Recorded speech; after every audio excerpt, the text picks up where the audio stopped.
That's actually really good. Pantry clear out for the win. Today I'm sharing what I eat in a day as a nutritionist following a 14-hour intermittent fast and eating a higher protein intake. It can be a little bit tricky to balance these two things, so I wanted to show you exactly what I do, how I break my fast, and what I eat to hit those over 100 grams per day. Sometimes it's like 130 grams per day. Depends on the day. If you're new here, my name's Autumn. I'm a certified clinical nutritionist with my master's in nutrition human performance, and today's video is sponsored by Beekeepers Naturals. More on them in a bit. Now, ironically, today is actually a little abnormal. I usually break my fast around like 8:30, but we had someone here working on the kitchen. So I'm actually breaking my fast right now and it is 9:30. I'm ready to eat. During my fast, I make sure to hydrate, have electrolytes. I go to the gym, I get some work done. I shared my whole morning routine where I go over like everything I do during the fast. If you want to check that out, I'll have it linked up here. But I specifically switched to a 14-hour intermittent fast because I needed to get more protein in to support my body recomposition goals. It actually started when I was pregnant. It was like 15 months ago when I first got pregnant, and my midwife wanted me to eat at least 100 grams of protein per day. I was already eating fairly higher protein for my body, about like 80 to 90 grams per day. So it wasn't too much of a jump, but I have found that having that slightly higher intake of 100 to like 120 grams, sometimes a little bit higher per day, has made me feel my best.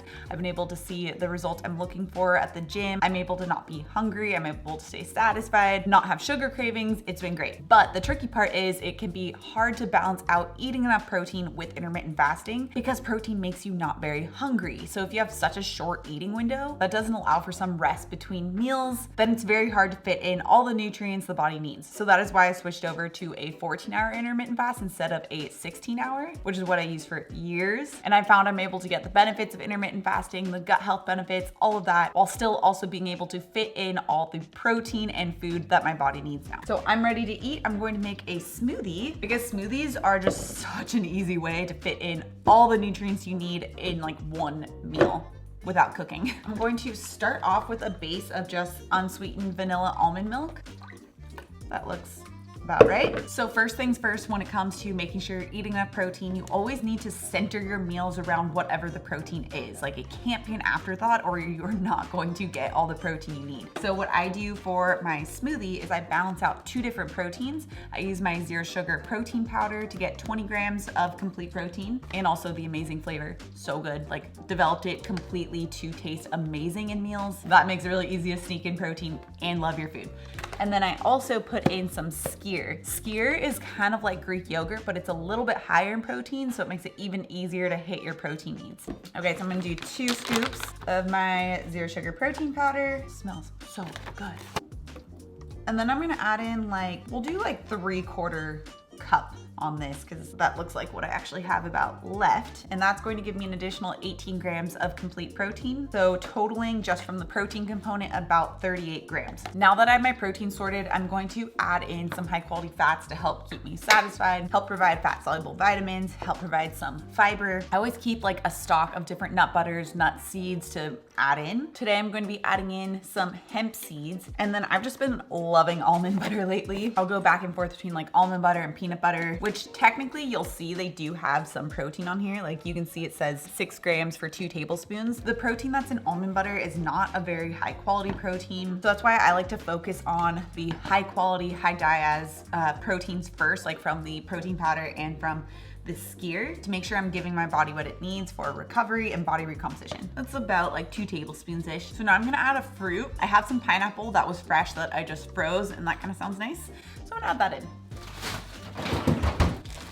I'm doing about it's just under a cup. But I'm also going to add in some ginger just because ginger pairs really nicely with pineapple. I have to go blend this in our garage actually. Long story, I'll be right back. I forgot to click record when I was actually pouring it, but look how amazing. 38 grams of complete protein stuffed into this one smoothie with so much flavor. My mouth is like drooling right now.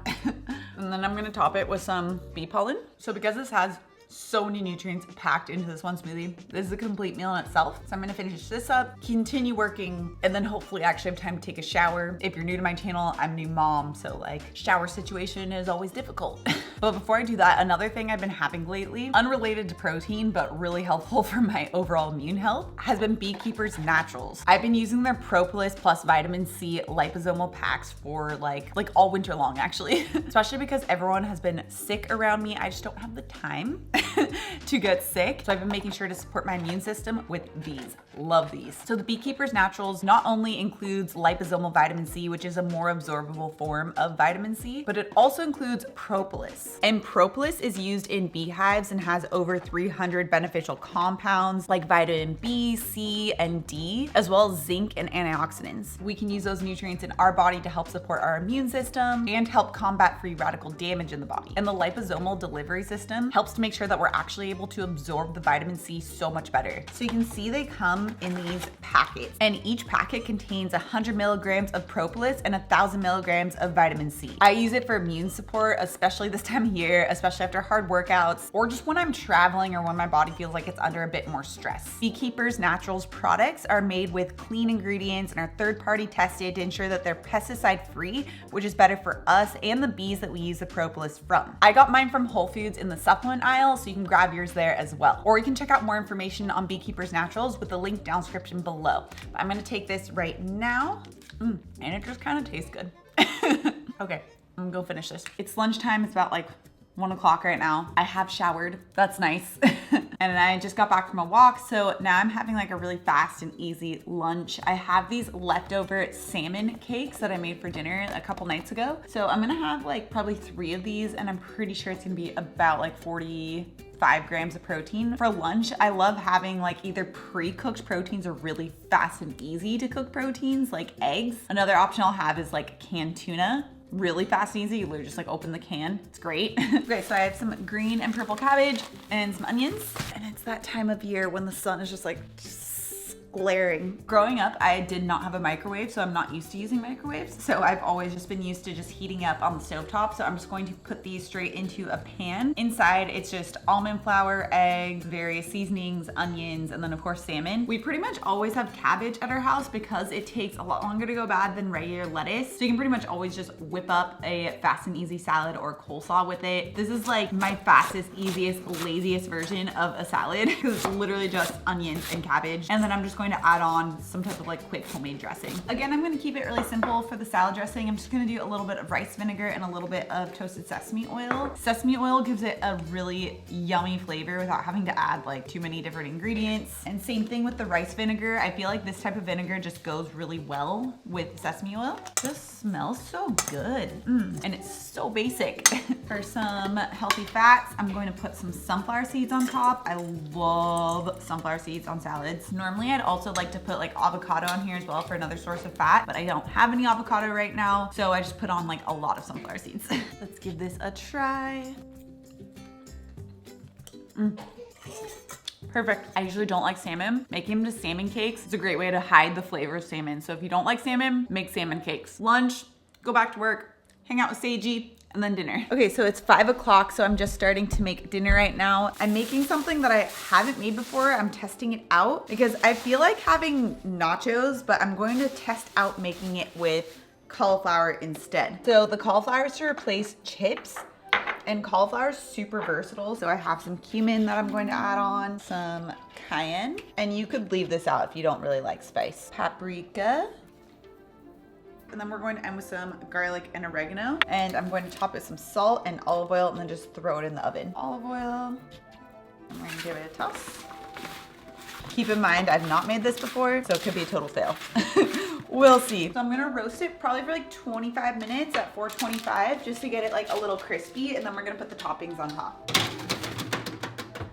So we are going to be using some ground chicken. This was literally like, all honestly, the last piece of meat that was in my freezer before my next order comes in. I actually wanted to do this with like some chopped chicken, but I didn't have any chicken breasts. So we're gonna try it out with some ground chicken and see how it goes. This is giving me like Pillsbury Doughboy vibes. Chicken log. So I'm just gonna throw the same seasonings on there as I had with the cauliflower. Okay, so I'm putting in some of the frozen enchilada sauce that I had just to flavor it up. That's a really great way to just add flavor into pretty much like any type of meal without much effort at all. Okay, pulling out the cauliflower. Looks tasty. So I'm just going to top it with the toppings.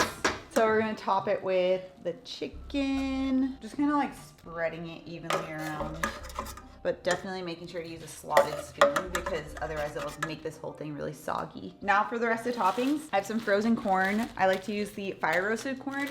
Corn gets like a bad reputation, but it's actually not very high glycemic load. So I'm just gonna put some on, probably like I don't know, maybe like a half cup in total for the two of us. We're definitely gonna have leftovers. This is a lot of food. And then I'm gonna put the cheese. So this is just regular like cheddar. This makes it more of like the nacho-y vibe. The jalapenos in. There's definitely a smarter way to go about this. Only professional, really top-notch chef skills on this channel. And then I have some black beans that just exploded out. These are black beans that I made, soaked and boiled just to make it a little bit easier in the GI tract, but you could also just use like canned beans if you like. Gonna put some of these on top too. You know what we really need that we don't have is avocado to make guacamole, and we don't have sour cream. That would complete all this. This still looks good though. Look at this. Like that looks really good. Dang. Oh my gosh, it's so heavy. And just putting it in for like a few minutes just for the cheese to melt.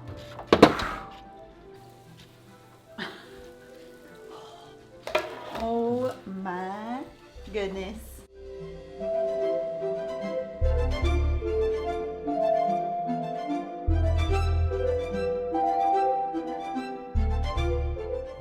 Now time for the taste test. It's got some chicken, beans. That's actually really good. Pantry clear out for the win. Okay, we're gonna go ahead and eat this, and then that's gonna be the last thing I eat before I end my eating window. But if you guys are looking for other high protein meal ideas, I have a ton of recipes on my YouTube channel. You can find them right here. Also, if you're new to my channel and you love this science-packed and really delicious information, make sure you subscribe right here. I come out with new videos every Tuesday and Thursday. All right, guys, thanks so much for tuning in, and I'll see you in my next video.